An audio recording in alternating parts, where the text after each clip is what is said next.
Hello everyone, welcome to Sanchiti fashion designer. आइए आज मैं देखिए आपको डायरेक्ट ब्लाउज कटिंग कैसे करते हैं वो बता रही हूँ। और इसमें नाप होगा 39 चेस्ट। 39 चेस्ट के अकॉर्डिंग हम ब्लाउज को कटिंग कैसे करेंगे। तो देखिए ये हमारे ब्लाउज है जो 4 फोल्ड में है। देखिए ये जो है डबल फोल्ड है और ये नीचे और है डबल फोल्ड, तो टोटल हो गई ये 4 फोल्ड। अब इस 4 फोल्ड को हमारे पास जो हमें लेंथ चाहिए तो जैसे 14.5 इंच तैयार है, तो ये देखिए इसकी जो लेंथ है 14.5 इंच है। यहाँ से स्टिचिंग छोड़ करके 14.5 इंच बैक साइड की लेंथ है, ओके है। ये जो आगे फ्रंट का है, इसमें जो हमारे पास जो नीचे की क्रॉस पट्टी होंगी उसको हम अलग से आपको कटिंग करना बताएंगे और अलग से हम उसको कैसे कटिंग करते हैं अलग से ही हम इसकी कटिंग करेंगे। तो सबसे पहले हम क्या लेते हैं, इसमें सबसे पहले हम शोल्डर लेते हैं। देखिए 5.5 इंच हमने इसमें शोल्डर लिए हैं, जबकि इसका चेस्ट है 39।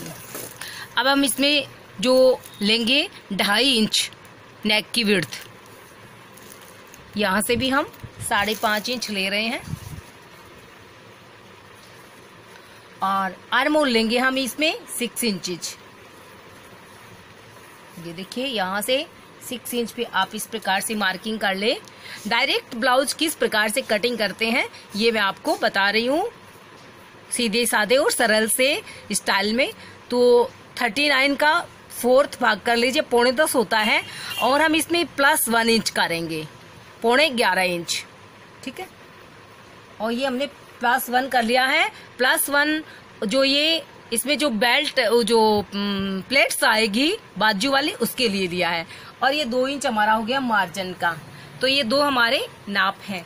अब यहाँ से देखिए ऊपर से, क्योंकि 39 चेस्ट है हमारा, तो चेस्ट का हम तीसरा भाग लेंगे।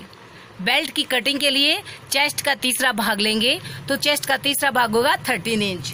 तो ये हमने 13 इंच पे यहाँ से फोल्ड कर लिया इसको 13 इंच के अकॉर्डिंग, ताकि जो हमारा जो बेल्ट है वो इससे बन जाए और क्रॉस पट्टी है उसको हम अलग से ले लें। तो हमारा कपड़ा भी ओके रहेगा और वेस्टेज नहीं जाएगा और लेंथ भी हमारी फुल रहेगी।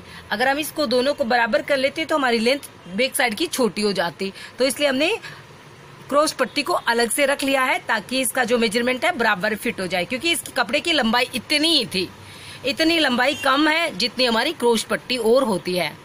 तो अब हम नेक लेते हैं। देखिए नेक को मैंने लिया है 6.25 इंच नीचे और 2.5 इंच विड्थ है इसकी। अब हम आगे की 0.25 इंच की इसमें शेप लगाएंगे बाजू में, और बैक साइड की ओर हम ½ इंच की और लगाएंगे। तो ये हमारी हो गई है शेप, हो गई है बाजू की। अब यहाँ से देखिए जो फर्स्ट प्लेट्स होगी मेरी वो होगी 4 इंच दूरी से फर्स्ट प्लेट लगाएंगे। या आप इस प्रकार से देखिए कि 10 इंच नीचे हमारे टक्स पॉइंट ले लीजिए आप, 10 इंच नीचे, और ये हो गया फर्स्ट प्लेट्स का।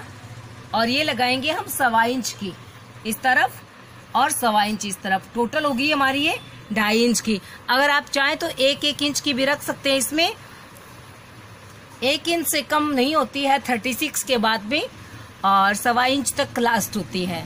तो इसमें हमने 1.25 इंच लिया है। आप 1 इंच भी रख सकते हैं और 1.25 इंच भी ले सकते हैं। और इस प्लेट्स को हमने 3 इंच लंबी लिया है और चौड़ाई में हम इसकी टोटल ½ इंच लेंगे, 1/4 इंच इस तरफ से और 1/4 इंच इस तरफ से। तो ये इस प्रकार से ½ इंच की हमारी सिर्फ ये प्लेट्स होगी। ये हमारी 2 नंबर की प्लेट्स हो गई है ½ इंच की। और तीसरे नंबर की जो प्लेट्स होगी उसको हम लेंगे, ये जो नीचे का मार्किंग है हमारी यहाँ से 2.5 इंच ऊपर, और इसको आप लंबा लीजिएगा 6.5 इंच तक या 7 इंच तक। और जो हमारी चौथी प्लेट्स होती है वह इस प्रकार से, जो हमारी ये प्लेट्स होती है इसको क्रॉस करती हुई ये प्लेट्स होती है, तो हम इसको यहाँ पे इस प्रकार से लेंगे। और ये यहाँ से हमारे 2.5 या 3.25 इंच की प्लेट्स होनी चाहिए, और इस ½ इंच की 1 इंच की ये टोटल प्लेट्स होती है। जो हमने 1 इंच इसमें एक्स्ट्रा लिया था चेस्ट में, उसके अकॉर्डिंग ये हमारा चेस्ट है, तो चेस्ट था 39 का चौथा भाग देखिए 10.25 और इसमें हमने लिया था 11.5 इंच। जो 1 इंच एक्स्ट्रा लिया था वो इस प्लेट्स के लिए लिया था। अब हमने नीचे कितना एक्स्ट्रा लिया देखिए 1.25 इंच और 1.25 इंच 2.5 इंच, तो हमें 2.5 इंच एक्स्ट्रा लेना है। 10.25 में आप 2.5 इंच और ऐड कर दीजिए तो ये हो गए 12.25 इंच। तो यहाँ आपको 12.25 इंच पे मार्किंग करना है और ये 12.25 इंच की मार्किंग आपकी इस प्रकार मिलनी होगी। इसको आप ऐसे मिलाएंगे सिलाई की लाइन में और ये होगा आपका मार्जिन 2 इंच का। तो ये इस प्रकार से तिरछा रहता है अगर आप इस प्लेट्स को 1.25 इंच रखते हो तो। अब नीचे की क्रॉस पट्टी आपको मैं अलग से बताऊंगी। ये हम आगे के पार्ट्स की कटिंग कर रहे हैं। जैसे जैसे हमने मार्किंग की है वैसे वैसे यहाँ पे आप थोड़ा सा शेप जरूर लगा लीजिए, हल्का सा नेक से बाजू की ओर। बैक साइड का पार्ट हमने कटिंग नहीं किया है, बैक साइड का सिर्फ शोल्डर हम कटिंग कर रहे हैं। ठीक है, और इसको आप इस प्रकार से भी कट कर सकते हैं। ठीक है, अब ये हमारा बेल्ट का पार्ट कटिंग हो गया है। इसमें हम आगे का शेप लगाएंगे और ये पार्ट आपका ओके है। अगर आप 39 की ब्लाउज स्टिच करते हैं तो ये इस प्रकार से आप कटिंग कर सकते हैं। अब देखिए बैक साइड में आपको कितना नेक लेना है। जैसे मुझे इसमें 9 इंच नेक लेना है, जैसे आपकी नेक की चौड़ाई हो वैसे आप नेक बना लें। अब हमें चेस्ट का चौथा भाग लेना है 9.25 इंच, कमर का चौथा भाग लेना है, कमर है हमारी 32 इंच, तो ये हमारा हो गया देखिए 8.5 इंच। 32 प्लस हाफ हो गया है 8.5 इंच। तो आप कमर और चेस्ट की मार्किंग को इस प्रकार से मिला दें और जो 2 इंच का मार्जिन रखा है वो बराबर में ले लें, ये इस तरफ से और ये इस तरफ से। तो ये हमारा मार्जिन हो गया। जो भी हमने आगे के पार्ट्स में एक्स्ट्रा लिया था इसमें हमें कुछ भी एक्स्ट्रा नहीं लेना है, सिर्फ कमर में 1/2 इंच एक्स्ट्रा लेते हैं और वो भी हमें इसके लिए देखिए ये जो हम प्लेट्स लगाएंगे 4 इंच की दूरी से और 5 इंच की लॉन्ग प्लेट्स होती है और इस पे आप इस प्रकार से कट का निशान लगा दें और ये जो स्टिचिंग का है इस पे भी आप कट का निशान लगा दें और ये जो नेक है इसको आप ऐसे कटिंग कर लें। तो ये हमारा बैक पार्ट तैयार है और ये हमारा फ्रंट पार्ट तैयार है। अब देखिए हमें क्रॉस पट्टी कितनी चाहिएगी, आप कैसे कटिंग करेंगे अलग से। तो आपको टोटल इसकी लेंथ देख लीजिए। आप देखिए 14 इंच इसकी लेंथ है। 14 इंच में से आप 2.5 इंच कम कर दीजिए, ये हो गया आपका 11.5 इंच। 11.5 इंच की आपको क्रॉस पट्टी चाहिएगी विथ मार्जिन। देखिए इसमें हमने मार्जिन ये है जो साथ में अटैच किया है 14 इंच में। 14 इंच में मार्जिन आपके साथ में है और 14 इंच में आप दिए 2.5 इंच इसका बात कर दीजिए, इस माइनस कर दीजिए। ये 2.5 इंच हमने माइनस कर लिया है तो हमारे पास में देखिए बचता है 11.5 इंच। ये देखिए ये 2.5 इंच बात करने के बाद आपको 11.5 इंच बचेंगे। तो हमें 11.5 इंच की क्रॉस पट्टी कटिंग करनी है, तो मैं आपको बताती हूँ।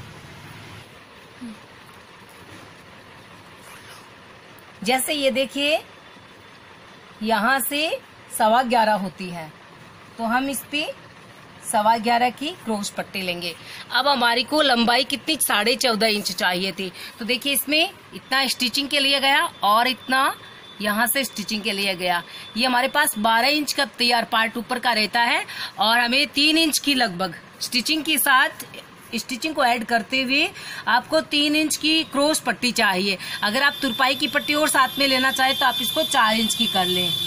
तो ये देखिए ऊपर से हमें यहाँ से जैसे हमें ये राउंड कटिंग करेंगे, ये देखिए ये जो आगे से शेप होगा इस प्रकार से गोल शेप, तो ये गोल शेप हमें यहाँ से लेना होगा। तो इस प्रकार से हम इसमें गोल शेप लेंगे यहाँ से और इसको आप ऐसे अपने नाप के अकॉर्डिंग, आपका नाप जैसे ये देखिए यहाँ से जो बीच का सेंटर होता है वहां से आप नाप लीजिए इसका 3.5 इंच की। 3.5 इंच की हम क्रॉस पट्टी कटिंग कर रहे हैं और इस हमारी क्रॉस पट्टी की जो लेंथ होगी वो है 3.5 और लेंथ होगी 11.5 इंच और चौड़ाई होगी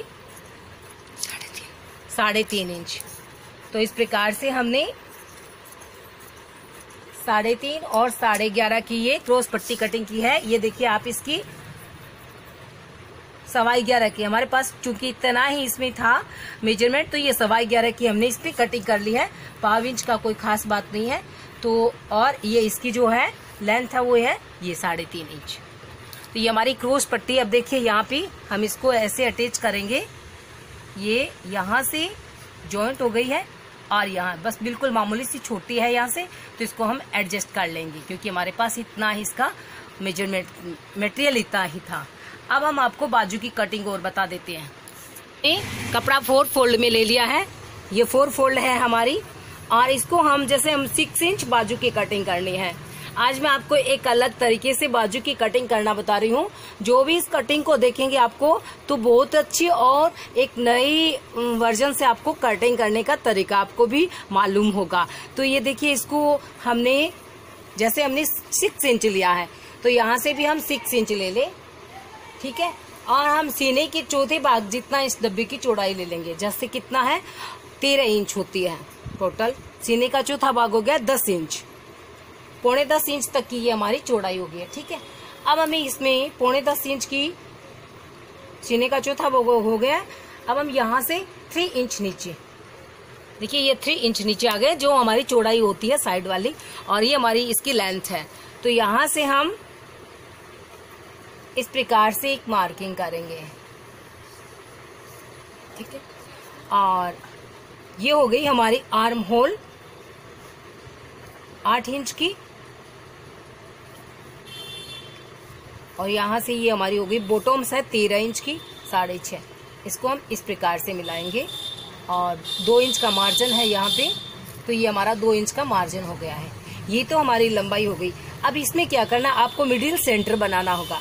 यहाँ से यहाँ तक का आपको मिडिल सेंटर ऐसे बनाना होगा, जैसे ये टोटल है 9 इंच, 4.5 पे आपका मिडिल सेंटर है इसका 4.5 इंच पे है। सब मिडिल सेंटर में आप यहाँ एस की आकृति बनाएंगे, आधा इंच के इस तरफ, और देखिए ये आधा इंच के इस तरफ ऊपर की तरफ। तो ये आपकी शेप हो गई है बाजू की। इसको हम इस प्रकार से कटिंग करेंगे। देखिए